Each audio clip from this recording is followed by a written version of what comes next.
Gloire au Père, au Fils et au Saint-Esprit, comme il était au commencement, ainsi qu'il est maintenant, il en sera éternellement. Amen. Œuvrons pour la sanctification de l'âme, pour que le Seigneur demeure en nous. Œuvrons pour l'Église de Jéhovah, en vue de la sainte demeure. Œuvrons pour la sanctification de l'âme, afin d'hériter les lieux célestes. Vanité pour l'homme de livrer son corps aux richesses matérielles de ce monde. Mieux vaut que nous fassions l'œuvre de Dieu, que le Christ nous a confié, ce qui nous permettra d'avoir la couronne dont la promesse nous a été faite. Amen. Aussi bon, prière pour le débat biblique et l'exhortation. Jéhovah, Saint, Jésus-Christ, Saint, Saint Michel, Saint, Éternel Dieu Tout-Puissant, Saint. Voici, Éternel, en ce moment que tes enfants, Seigneur. nous allons écouter, Éternel mon Dieu, la parole que le chargé, Éternel mon Dieu, va annoncer à chacun de nous. Amen. Car cette exhortation, c'est une nourriture spirituelle pour chacun de tes créatures. Amen. Nous te supplions de nous accorder d'une grande bénédiction, l'intelligence et l'ouverture pour que, Éternel Dieu, que cela puisse graver dans notre cœur cette parole que nous allons entendre en ce jour. Amen. Au nom de Jésus. Amen. La prière du Seigneur, notre Père, qui es aux cieux, que ton nom soit sanctifié, que ton règne vienne, que ta volonté soit faite sur la terre comme au ciel. Donne-nous aujourd'hui notre pain de ce jour. Pardonne-nous nos offenses, comme nous pardonnons aussi à ceux qui nous ont offensés.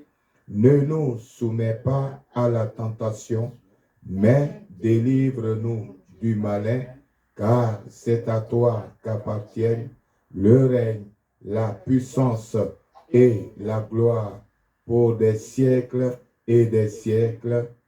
Amen. Amen. Amen. Au nom de notre Sauveur Jésus-Christ. On s'assoit.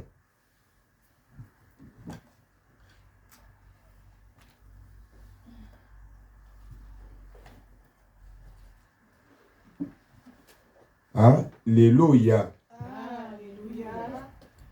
Alléluia. Alléluia. Voilà, nous sommes à la deuxième partie de l'exhortation et du débat biblique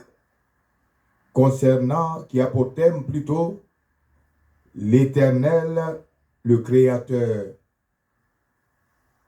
L'Éternel est notre Dieu. que nous sommes en train de servir. Dans la première partie, nous avons démontré par des écrits du Saint-Livre que l'Éternel apparaissait aux hommes sous toutes sortes de formes, sur plusieurs formes plutôt. Et dans la première partie, nous avons démontré à travers Genèse 1, versets 26 à 31, que l'Éternel a déclaré « Créons l'homme à notre image et selon notre ressemblance. » Alléluia. Et nous avons démontré plus loin que ce que l'Éternel a dit, il a accompli. Parce que quand il est venu sur la terre des hommes, d'abord, avant même de venir sur la terre des hommes, il s'est révélé à notre père Abraham, avec qui il a fait l'alliance. Et comment il s'est révélé à Abraham? C'était dans Genèse 18, 1 à 3, où Abraham vit 3 hommes et il leur dit: ne passez pas sans avoir mangé. Et on disait qu'Abraham s'est prosterné. Il est écrit qu'Abraham s'est prosterné. Et il dit: Seigneur, ne passe pas. Alléluia. Et nous avons vu aussi dans Genèse 32, 24 à 31, on dit Jacob lutta avec Dieu. Et donc, si un homme doit lutter, il lutte avec quelqu'un qui est semblable à lui. Alléluia. Parce que ce même Dieu-là, il avait dit à Moïse: tu ne peux pas voir ma gloire ni ma face et vivre. Je vais te cacher et je vais passer. Et je vais proclamer le nom de l'Éternel et tu me verras quand je serai passé. Donc, ce Dieu-là ne peut pas lutter avec Jacob. Puisque pour lutter avec quelqu'un, il faut que tu vois sa face. Et donc, nous avons démontré aussi que Dieu a dit à Moïse qu'il est dans le présent. On ne dit pas Dieu d'avant ou Dieu du futur. L'Éternel Dieu dit, il est dans le présent. À l'instant même où on parle de lui, il est. Alléluia. Donc Dieu est. On ne dit pas que Dieu était ou Dieu sera. Non, Dieu est. Et c'est pourquoi c'est sa volonté qui s'accomplit. Mais bien aimé, c'est pourquoi l'homme ne possède rien. Tout est à l'Éternel Dieu. Même ce que nous appelons le temps. Souvent l'homme dit, j'ai pas le temps ou j'ai le temps. L'homme ne possède rien. Parce que même ce que nous sommes en train de faire là est déjà dans le passé. Alléluia. À peine tu as fini de parler, que la parole que tu as prononcée est déjà dans le passé. Mais l'Éternel, lui, il est. Voilà. Et donc c'est ce Dieu-là que nous sommes en train de présenter à travers sa parole. Et à un certain moment, Dieu tantôt prend la forme de sa gloire, tantôt il se dépouille de sa gloire pour se montrer à l'homme. Et ce même Dieu-là s'est dépouillé de sa gloire dans les cieux. C'est-à-dire la gloire que l'homme ne peut pas voir et vivre. Et cette gloire-là, cette face-là, si l'homme la voit, il meurt. Et donc Dieu a déposé cette gloire-là dans les cieux avant de venir sur la terre, sous la forme dont il avait parlé au commencement, quand il a dit « Créons l'homme à notre image et selon notre ressemblance. » Alléluia. Et donc ce Dieu-là vient sous cette forme d'homme. Et donc il enlève sa gloire, il la dépose dans son trône en haut, dans les cieux. Et il vient comme un homme pour sauver les hommes. Et donc aujourd'hui, à cette deuxième partie, nous allons voir la différente partie de Dieu. Dieu, gloire qu'on ne peut pas voir. Dieu qui se laisse voir. Et Dieu, à un certain moment, comme l'homme a commencé à avoir peur de lui, parce que, souvenez-vous, on le lira quand les hommes disaient à Moïse, pourquoi c'est toi seul qui parles à Dieu? Nous aussi, on veut attendre. Et quand Dieu a commencé, les tonnerres ont commencé à gronder, l'homme dit, ah non, Moïse, parle-toi seul à Dieu. Et Dieu a décidé d'être maintenant dans sa parole. Et donc, Dieu a décidé de vivre dans sa loi.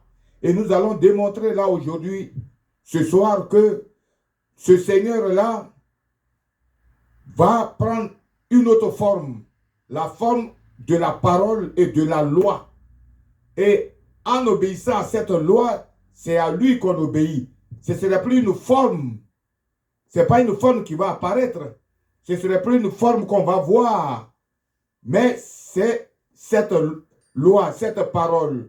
Mais qui a la même puissance que Dieu lui-même. Puisque, souvenez-vous, c'est par cette parole que des morts ressuscitent. C'est par cette parole que des hommes et des femmes guérissent. C'est par cette parole que ce qui n'existait pas existe. Ce qu'on ordonne arrive. Alléluia. Et voilà l'autre forme de Dieu dont nous allons parler aujourd'hui. Donc, rapidement, que quelqu'un me prenne Matthieu. Non, d'abord, Exode.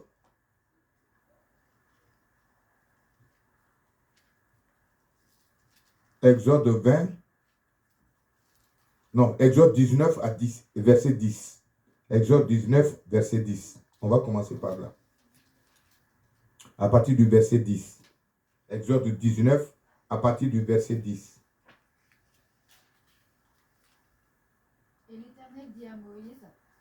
Et l'Éternel dit à Moïse. Va vers le peuple. Oui. Sanctifie-les aujourd'hui et demain. Oui. Qu'ils lavent leurs vêtements. Sanctifie-les aujourd'hui et demain, qu'ils lavent leurs vêtements. Oui. Qu'ils soient prêts pour le troisième jour. Qu'ils soient prêts pour le troisième jour. Car le troisième jour, l'Éternel descendra. Vous voyez? Pourquoi l'Éternel dit il descendra? Mais il était où? Parce que pour descendre, il faut être où? En hauteur. Voilà. Pour descendre, il faut être en hauteur. C'est pourquoi il faut faire très attention à la parole. On dit, le troisième jour, il descendra. Mais avant ça, le peuple doit se sanctifier. Parce qu'il n'est pas encore là. Et pourtant, il dit à Moïse, dis aux enfants d'Israël, je suis celui qui suis. Il est. C'est-à-dire que l'Éternel est toujours, il est dans le présent. Et il dit là, il va descendre. Oui. Aux yeux de tout le peuple. Sur la montagne de Sinaï. Oui. Tu fixeras au peuple des limites. Oui. Tout alentour. Et tu diras, gardez-vous de monter sur la montagne. Voyez-vous, l'Éternel envoie sa parole. Et sa parole, c'est l'Éternel lui-même. Et ses lois, c'est l'Éternel lui-même. Donc, en obéissant à cette loi, c'est à l'Éternel que nous obéissons. Voilà pourquoi, quand il a dit « Je suis celui qui suis », ce qu'il a fait pour Moïse, il a fait pour l'église du christianisme céleste. Et c'est pourquoi aujourd'hui nous avons la même montagne, l'autel. Alléluia. Alléluia. Et la même loi, 72 heures pour monter à cet autel.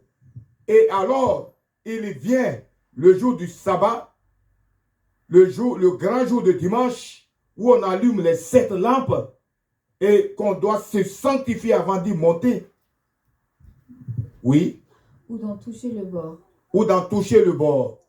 Quiconque touchera la montagne. Ça dit tout le monde ne doit pas s'approcher. Et pourtant, on dit, quand vous allez continuer de lire cela, Moïse, lui, il était à côté.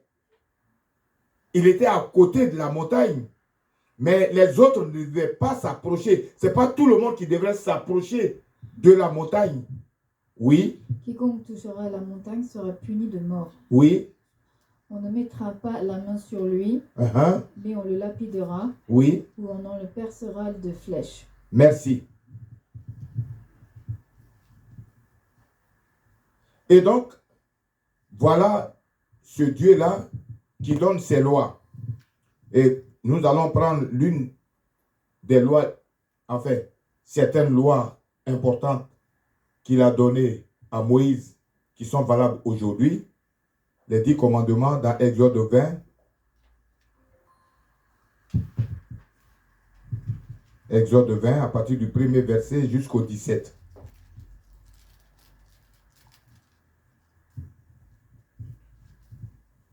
Oui, Exode 20, à partir du premier verset jusqu'au 17.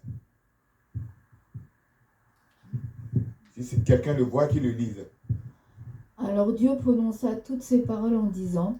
Il prononça toutes les paroles en disant. Je suis l'Éternel ton Dieu. Oui. Qui t'ai fait sortir du pays d'Égypte. Oui. De la maison de servitude. Oui. Tu n'auras pas d'autre Dieu devant ma face. Alors, pourquoi il dit tu n'auras pas d'autre Dieu devant ma face? Quelqu'un, tu souffrais, les sorciers te pourchassaient. Tu ne dormais pas. Tu faisais des cauchemars. Alléluia. Alléluia. Et quelqu'un vient à ton secours. Et il t'enlève de là. Et il chasse ceux qui te faisaient faire ces cauchemars. Il te chassait ceux devant lesquels tu fuyais et tu pleurais. Alors celui-là, comment tu vas l'appeler? Ton sauveur, ton protecteur, celui qui t'a délivré. Donc en toute chose, tu dois écouter ce qu'il te dit pour suivre ce qu'il te dit. Continue. Tu ne te feras point d'image taillée. Et quand cet homme-là t'a délivré des mains du mal, il t'a délivré de celui qui était plus fort que toi, et il te donne des règles. Il dit à partir de ce jour-là, suis ces règles et tu verras que en suivant ces règles, c'est moi qui serai toujours avec toi. Ma loi te protégera. Alléluia. Alléluia. Voyez-vous, la loi que crée le gouvernement, par exemple, les gendarmes, chaque gendarme n'est pas dans chaque foyer. Or, la loi qui est dite, votée par les députés, cette loi protège tous les citoyens. De sorte que, par exemple, je prends toujours la loi du code de la route.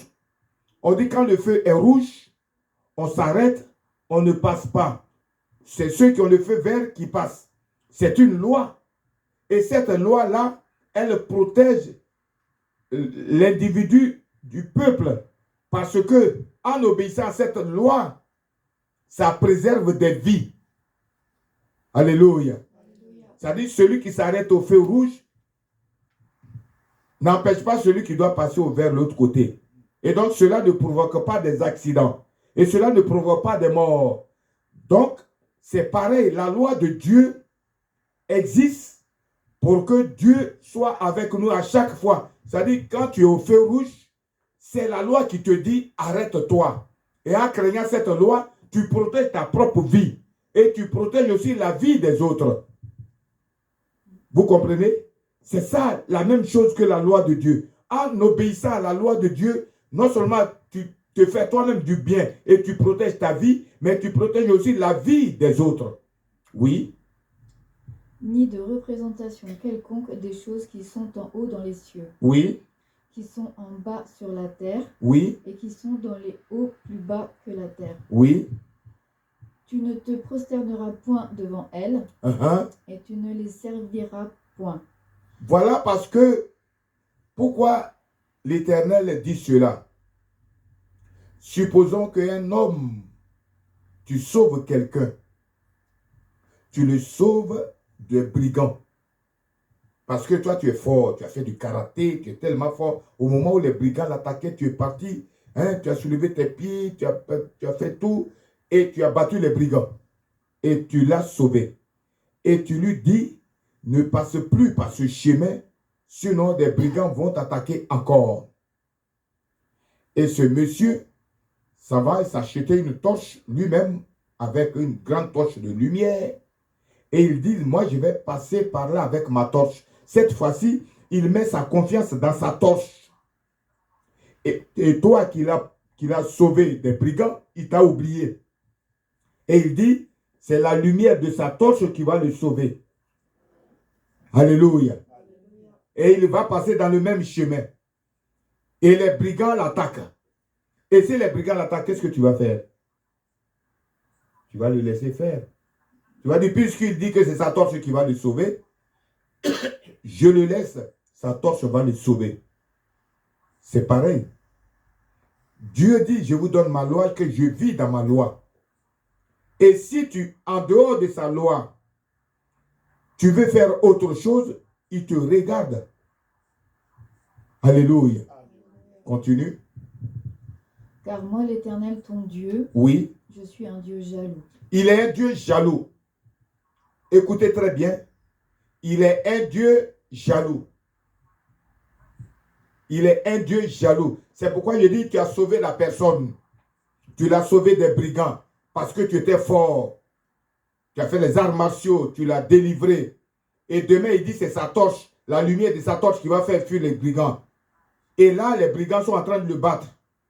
Eh bien, tu vas le regarder. Et s'il n'est pas mort, j'espère qu'il apprendra la leçon. Et même sa torche, les brigands lui arrachent la torche et l'éteint et cassent la torche. Voilà, c'est pourquoi il dit il est un Dieu jaloux. C'est sa jalousie qui va faire que il dit, mais moi je suis là. Je l'ai défendu. Et je lui ai donné la loi. Puisque il a peur de moi. Il dit que il ne faut plus que je lui parle de bouche à oreille. Maintenant, je lui dis, ben, je vais vivre dans ma loi. Si tu obéis à ma loi, c'est à moi que tu obéis. Et il n'obéit pas à ma loi, mais il obéit à la loi de l'autre. Alléluia. C'est comme ton enfant. Ton enfant à la maison, c'est toi qui le nourris. C'est toi qui lui donnes à manger. C'est toi qui travailles pour lui. C'est toi qui veilles sur lui. C'est toi qui veilles sur sa santé. Et puis ton enfant, à chaque fois, quand il vient, il fait des bisous aux voisins. Il fait des câlins aux voisins. Et puis toi, il ne te fait pas de câlins. Il te fait des reproches. Il ne te regarde même pas. Il ne te dit même pas bonjour. Il ne te dit même pas papa chéri ou maman chérie. Mais c'est les voisins, il va donner des câlins aux voisins. Mais le jour où il va avoir faim, quand il va venir vers toi, qu'est-ce que tu vas dire? Va voir le voisin. C'est ça, je suis un Dieu jaloux. Alléluia. Oui. Qui punit l'iniquité des pères sur les enfants jusqu'à la 3e et la 4e génération de ceux qui me haïssent. Merci. Pourquoi il dit ceux qui me haïssent? Parce que pour ne pas obéir à sa loi, il ne faut pas l'aimer. Or, si tu n'aimes pas quelqu'un, si tu ne l'aimes pas, c'est que tu le hais. Alléluia. Parce qu'avec Dieu, il n'y a pas de demi-mesure. C'est pourquoi il a dit, soit tu es chaud, soit tu es froid. Il n'aime pas les tièdes. C'est pourquoi, si tu ne l'aimes pas, c'est que tu le hais. C'est, pour lui, c'est soit la lumière, soit les ténèbres. C'est pourquoi au commencement, il dit, il lui est un soir et il lui est un matin. Et on n'a pas dit, il lui est un soir, et puis il y avait la moitié de la journée. Et puis après, il y a la fin de la journée. Et puis après, il y a eu... Non, il dit, il lui est un soir, il lui est un matin. Ce fut le jour. Donc, avec Dieu, c'est 0 et 1. Et c'est à partir de sa loi que les électriciens, les scientifiques ont fait l'électricité. qu'on appelle on-off, allumé, éteint. Il n'y a pas moitié. Alléluia. Donc, si tu n'aimes pas Dieu, c'est que tu le hais. Il n'y a pas moitié-moitié. Donc, voilà. Voilà les lois. Et ces 10 commandements qu'il a donnés, Dieu va être dans ces 10 commandements qui vont être mis dans une boîte. Dans une petite boîte. Puisque les hommes ne peuvent pas contenir Dieu, Dieu se fait petit. Il se réduit pour venir être au milieu des hommes. Voyez-vous l'humilité de Dieu? Autant il est grand, autant il se réduit jusqu'au point à être au milieu des hommes. Et voilà, qu'est-ce qui se passe? Exode 25, à partir du verset 31. Qu'est-ce que Dieu décide? Lui, l'architecte. Il dit, mais puisque si je viens dans toute ma gloire, les hommes vont avoir peur et ils vont s'éloigner de moi, je vais me réduire encore dans ma loi, encore plus petit, pour que je sois au milieu d'eux. Mais pourvu qu'ils obéissent à cette loi. Exode 25, 31. Tu feras un chandelier d'or pur. Oui. Ce chandelier sera fait d'or. Exode 25, 31, c'est ça? Tu feras un chandelier d'or pur. Oui. Ce chandelier sera fait d'or battu. Oui. Son pied, sa tige, ses calices. Oui. Ses pommes et ses fleurs seront d'une même pièce. Non, revenons. Revenons au verset 16. 25, 16. Tu mettras dans l'arche le témoignage. Oui. Que je te donnerai. Voilà. Tu feras un propitiatoire d'or pur. Oui. Sa longueur sera de 2 coudées. Oui. De demi. Oui. Et sa largeur d'une coudée et demie. Voyez-vous, on dit, il est écrit que les cieux, des cieux, ne peuvent contenir l'Éternel. Et pourtant, il va rentrer dans une boîte qui fait 2 coudées et 1 coudé. Alléluia. Voyez-vous, pour être au milieu des hommes, lui qu'on ne peut pas voir et vivre, va finalement réduire sa puissance. Regardez, c'est à partir de là, l'homme a fait, par exemple, l'électricité. Il y a ce qu'on appelle la centrale électrique. La centrale électrique, c'est des mégawatts. C'est-à-dire, on ne rentre pas, n'importe qui ne rentre pas là-bas. Alléluia. Les mégawatts, c'est-à-dire que tu t'approches n'importe comment et avec des habits simples, tu risques d'être brûlé. Parce que les lignes qui passent dans les grands poteaux, ces lignes-là, si le fil tombe et qu'il te touche, il te brûle. Tu deviens charbon. C'est des mégawatts. Et du mégawatt, on réduit à un poste du quartier. Même dans le poste du quartier encore, c'est une puissance. Jusqu'à ce qu'on réduise jusqu'à la prise électrique au 220. On parle des milliers de mégawatts de puissance jusqu'aux 220 volts. Voyez-vous la réduction? Mais quand on est descendu au 220, c'est qui? C'est le même. C'est le même courant. Le même courant à sa source des milliers de mégawatts jusqu'aux 220 volts. Et c'est comme ça Dieu est descendu des mégawatts jusqu'à venir aux 220. Et encore même, on réduit encore aux 7 volts. Aux 12 volts plutôt. Les transformateurs qui nous permettent.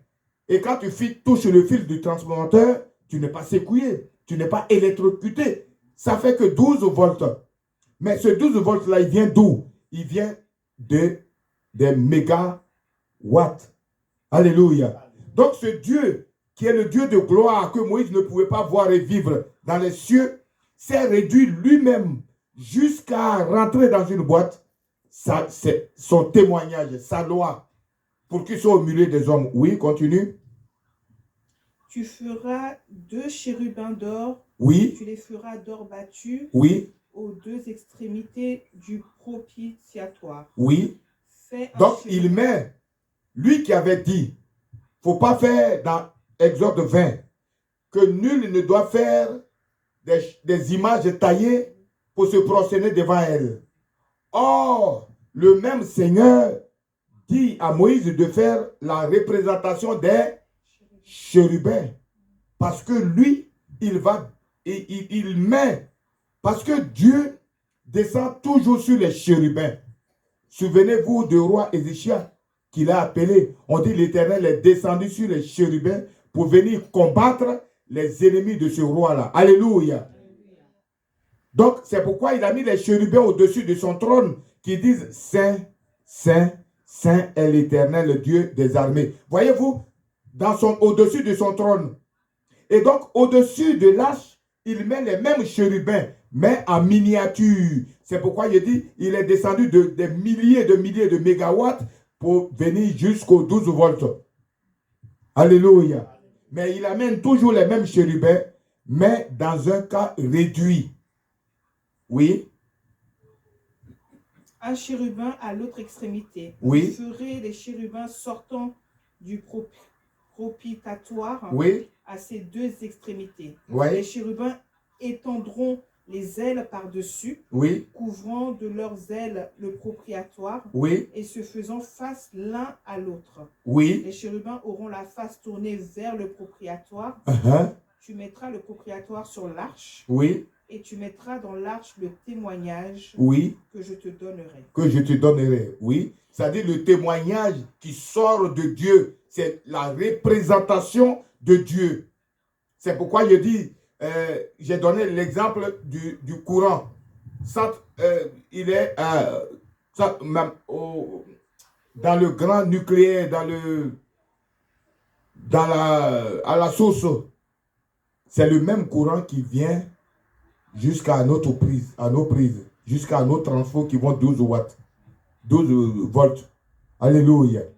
Et donc, la parole de Dieu, c'est Dieu. Et donc, Dieu a vu que l'homme ne pouvait, comme l'homme ne peut pas le voir, et comme l'homme ne peut pas résister à sa parole, à sa voix qui est puissante, il réduit. Parce que qui peut aller brancher sa télé dans le centre électrique qui se trouve dans le quartier? Qui? Personne. Même dans le centre, le grand centre où il y a des milliers de mégawatts, qui peut brancher sa télé là-bas, ou sa radio, ou son frigo? Donc, on réduit jusqu'à ce que l'homme puisse avoir de quoi à brancher son frigo. Cela vient de l'Éternel. Cette intelligence-là vient de l'Éternel. C'est ce qu'il a donné à l'homme. C'est pourquoi l'homme a fait tout cela. Alléluia. Oui. C'est là que je me rencontrerai avec toi. Voyez-vous, il s'était rencontré. C'est pourquoi je dis, pour marcher avec ce Dieu-là, il faut connaître son caractère. Il faut le connaître pour marcher avec lui. Si tu ne connais pas quelqu'un avec qui tu veux vivre, tu vas toujours marcher sur ses pieds. Tu vas toujours passer à côté. Et donc ce Dieu-là, il dit, qu'est-ce qu'il dit? Il reprend. C'est là que je me rencontrerai avec toi. C'est là que je me rencontrerai avec toi. Voyez-vous, Dieu cette fois-ci, il ne va plus être sur la montagne qui va gronder, qui va faire du bruit pour que l'homme ait peur, mais il va être dans cette boîte-là, simple, que l'homme lui-même va porter, et c'est là qu'il va rencontrer l'homme. Dieu va rencontrer l'homme. Et Dieu dit, c'est là que je rencontrerai, parce que c'est lui qui est dedans. Alléluia. C'est pareil que nos autels que nous avons. Les autels que Dieu nous a dit de faire, les autels du temple, les grands autels avec les 7 chandeliers, c'est là qu'il vient rencontrer l'homme. Et c'est là Dieu est dedans. Le chandelier dont on a parlé dans Exode 25, 31, le chandelier est là. La Bible, sa parole est là. C'est l'arche de Dieu qui est là.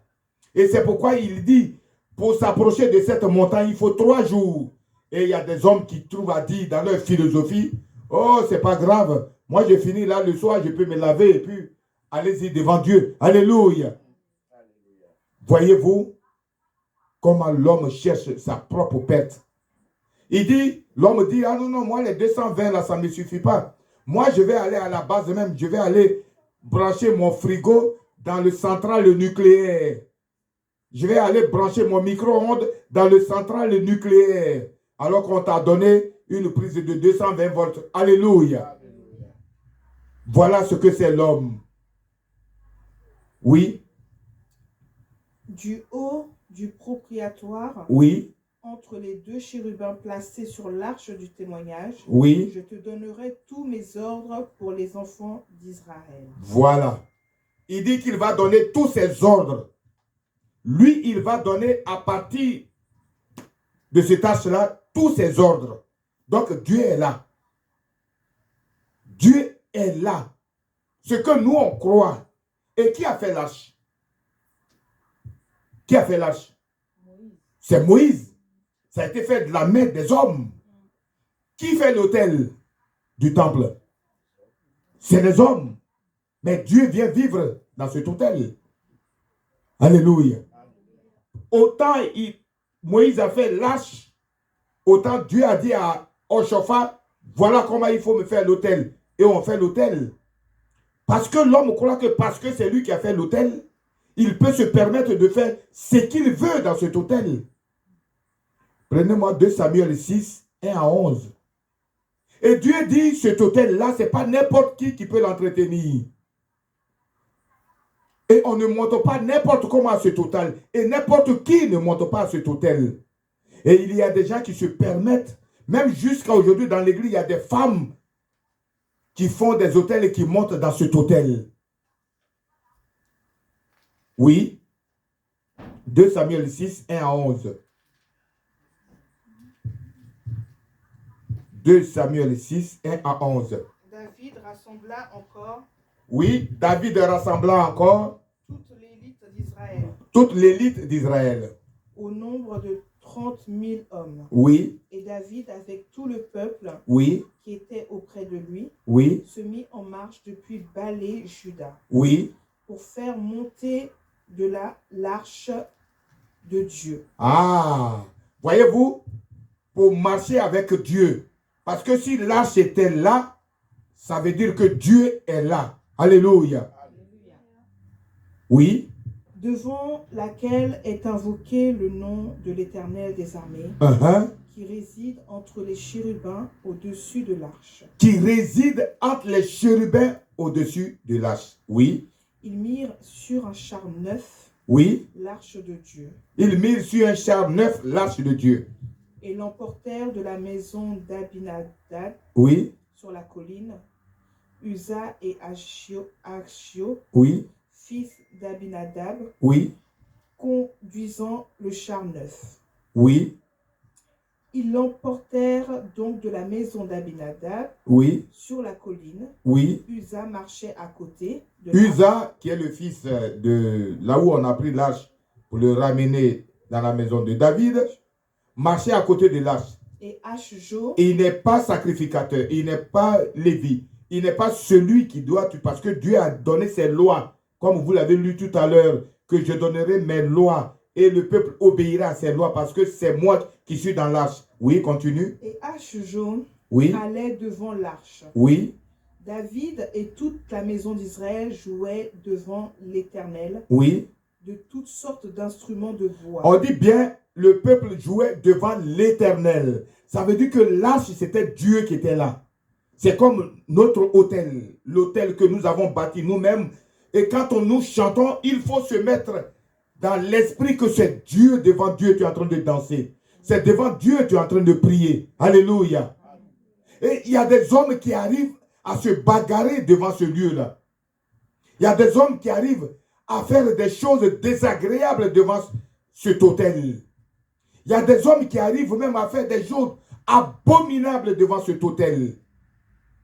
Vous vous rendez compte? Oui, continue. Des harpes, des luttes, oui. Des tambourins, des sistres oui. Et des cymbales. Lorsqu'ils furent arrivés à l'ère de Nacon, oui.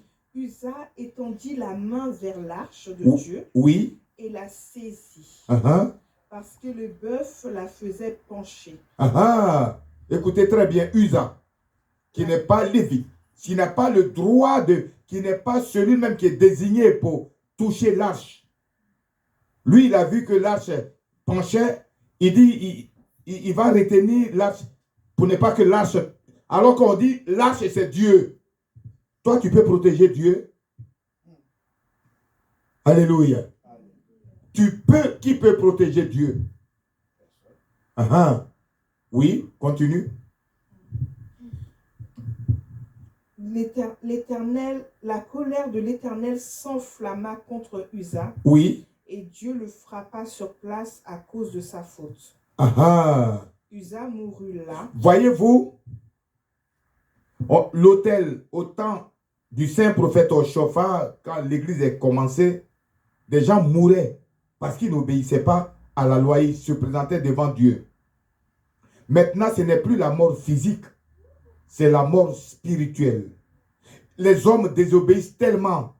Ils ont monté l'arche qui est l'autel, mais eux-mêmes, ils ont oublié que Dieu est là. Ils ont cru que parce que c'est eux qui l'ont monté, que c'est eux-mêmes, c'est pour eux. Ils peuvent faire ce qu'ils veulent. Et donc, ils ont perdu la tête. Aujourd'hui, celui qui se lève ici se prénomme pasteur. Celui qui se lève ici se prénomme premier pasteur mondial. Celui qui se... je ne sais pas de quel monde il parle. Il parle de mondial. Ils sont dans leur campement et ils parlent du mondial. Alléluia. Seigneur, aie pitié.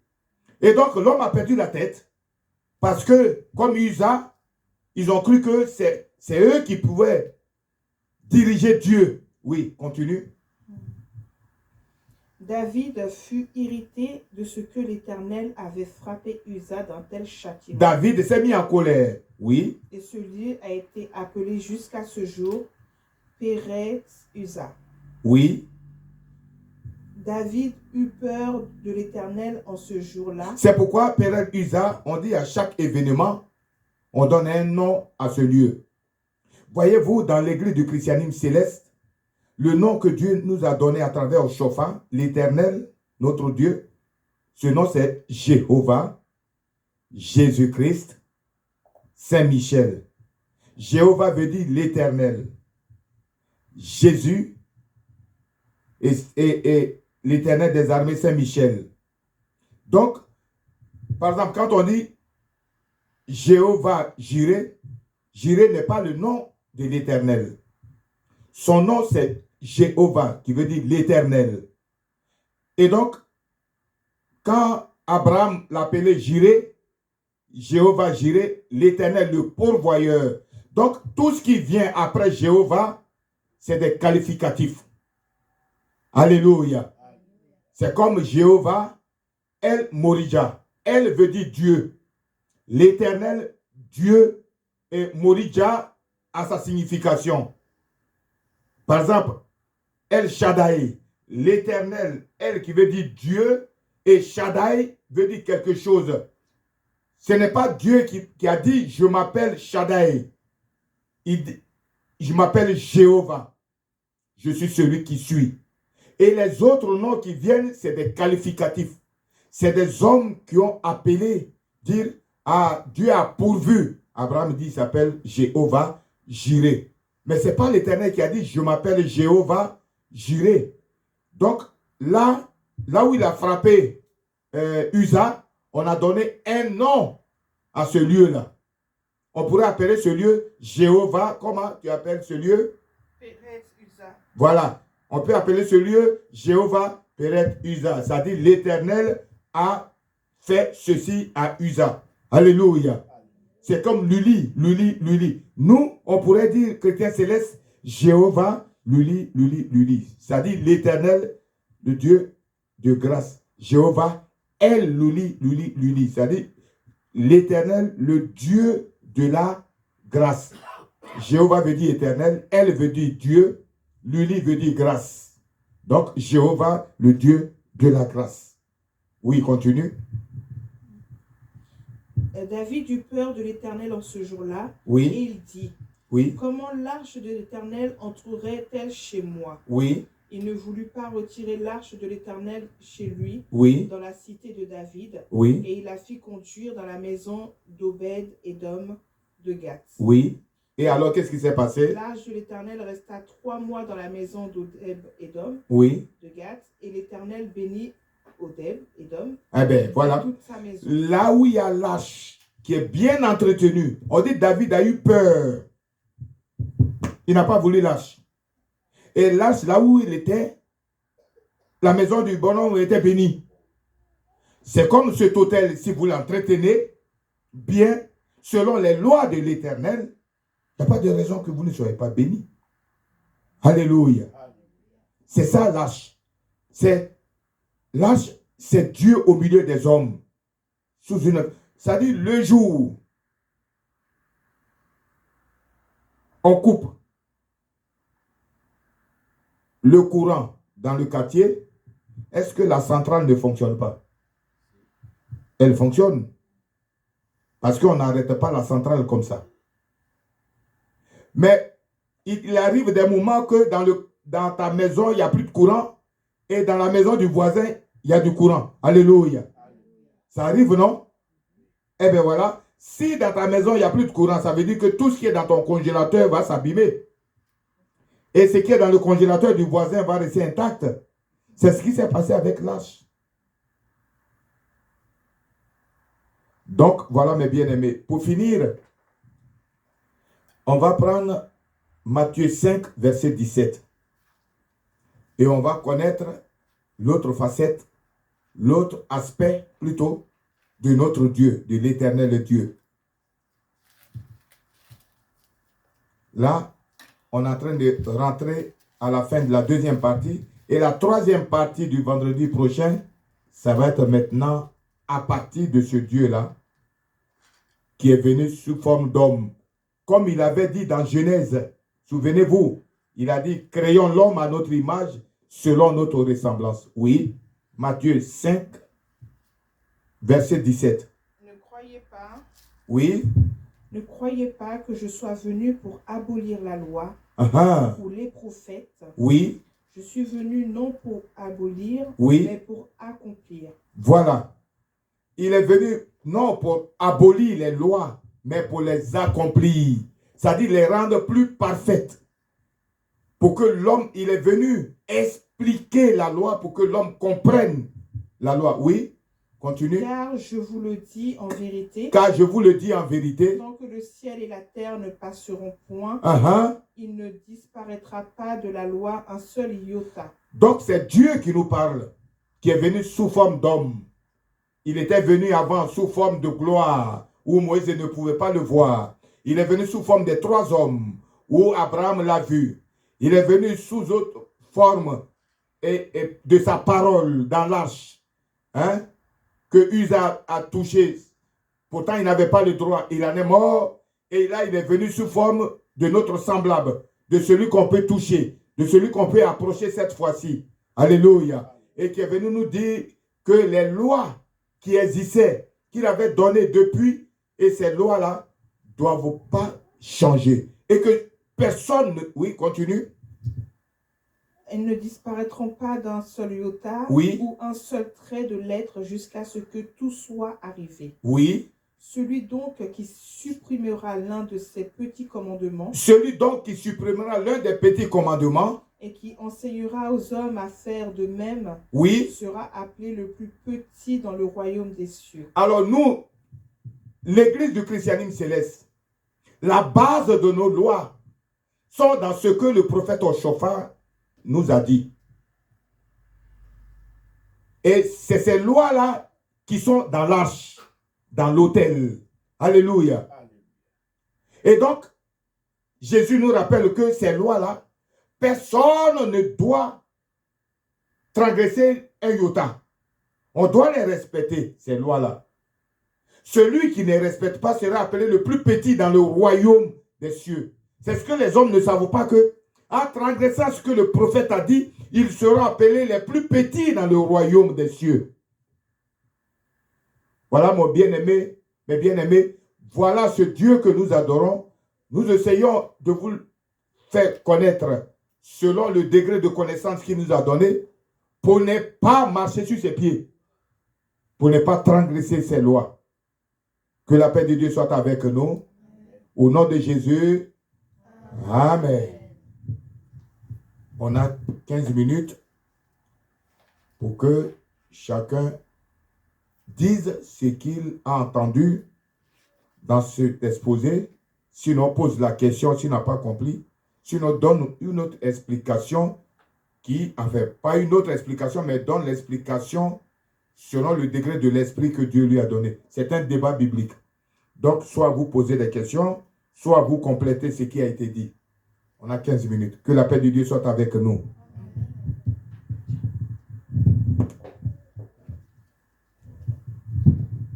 Je vous écoute.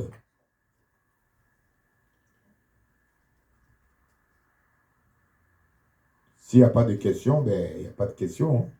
Si vous avez tout compris, vous avez tout compris. Donc, c'est la deuxième partie de l'Éternel, notre Dieu. Que, selon le degré de notre force et de l'esprit qu'il nous a donné, nous essayons d'expliquer pour le faire connaître. Et le faire connaître aussi dans l'église du christianisme céleste. Oui, il y a une question? Pas de question? Que la paix de Dieu soit avec nous. Que le Seigneur nous assiste. Et rendez-vous pour la troisième et dernière partie. Cette fois-ci, prenez aussi des notes et des versets pour la dernière partie de l'Éternel, notre Dieu, le Créateur. Maintenant, ce sera vous qui allez parler. C'est-à-dire à travers les deux exposés du vendredi dernier et aujourd'hui, vous allez faire des recherches et le vendredi prochain, c'est vous qui allez dire, à travers tout ce que nous avons dit, comment vous voyez, comment vous pouvez présenter, comment vous présentez l'Éternel, le Créateur. Comment vous pouvez avoir la possibilité de présenter notre Dieu à celui qui veut le connaître. Que la paix de Dieu soit avec nous. Au nom de Jésus. Amen. Remercions le Père céleste, soleil, lune, dans le splendeur, l'être humain n'a aucune force sur cette église céleste. C'est le Seigneur qui l'a envoyé. Les anges se réjouissent, ils se réjouissent en Christ. Les anges se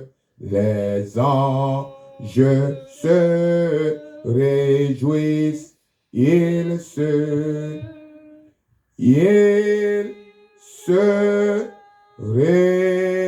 réjouissent en Christ. Amen. Assistante Oli Maman Rebecca, une prière de remerciement. Jéhovah, Saint Jésus-Christ, Saint Saint-Michel, Saint Éternel notre Dieu, Seigneur, que ton nom soit béni. Amen. Père, nous te disons merci. Merci pour Seigneur. ta parole qui vient à nous. Merci Éternel, Seigneur. pour nous remplir Amen. de ta vérité. Amen. Éternel, nous te disons merci. Merci Seigneur. Pour cette exhortation. Merci Seigneur. Éternel, qui a été plantée en nous comme une bonne graine. Amen. Nous prions le Saint-Esprit de l'arroser. Amen. Afin qu'elle germe et qu'elle donne de bons fruits. Amen. Et que ces fruits soient visibles au travers de nos caractères et de nos comportements. Amen. Nous te disons merci de nous avoir encore présenté une identité de toi. Amen. Afin de mieux te connaître pour mieux marcher avec toi. Amen. Que cette parole que nous avons entendue, nous la gardions et nous la propagions. Amen. Afin de faire des nations des disciples. Amen. C'est au nom puissant de Jésus-Christ que nous avons prié. Amen. Que la grâce de notre Seigneur Sauveur Jésus-Christ, l'amour inaltérable du Dieu le Père, la force, la puissance, communion de l'Esprit Saint, descend et demeure en chacun de nous. Amen. Que Dieu nous accorde une ouverture spirituelle. Amen. Que nous puissions enregistrer éternel sa parole. Amen. Afin que nous puissions grandir spirituellement. Amen. Et qui nous rend intelligence au niveau de la prédication. Amen. Que le nom de Dieu soit béni. Amen. Au nom de Jésus. Amen. Amen. Amen. Au nom de notre Sauveur Jésus-Christ. Alléluia. Alléluia. Alléluia. Alléluia. Alléluia. Alléluia. Alléluia. Alléluia.